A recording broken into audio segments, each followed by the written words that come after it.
ভালোভাবে খাওয়া নেই, ঘুম নেই, দিন রাত শুধু মায়ের কথা ভাবা আর কেঁদে কেঁদে বলা, মা দেখা দে।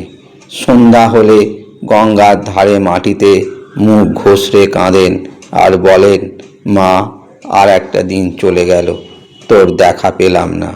মাটিতে গড়াগড়ি দিয়ে মা মা বলে কাঁদেন। লোকে ভাবে বোধহয় সুরবেদনা হয়েছে। মন্দিরে মায়ের সামনে কেঁদে কেঁদে বলেন, মা সংসারের ভোগ সুখ নাম যশ টাকা করি কিছুই চাই না মা, শুধু তোকে চাই, দেখা দে মা। এমনি করে 3 বছর কাটলো। মন্দিরে একদিন এমনিভাবে মায়ের কাছে কাতর প্রার্থনা করছেন আর বলছেন, এত যে ডাকছি কিছুই কি শুনছিস না? দেখা কি দিবি না? মায়ের দেখা এখনো পেলেন না ভেবে মনে খুব কষ্ট হচ্ছে। ভাবলেন, এই জীবনে হয়তো মায়ের দেখা পাবো না। তাই যদি হয় তাহলে কি হবে এ জীবন দিয়ে? এই জীবন আর রাখবো না।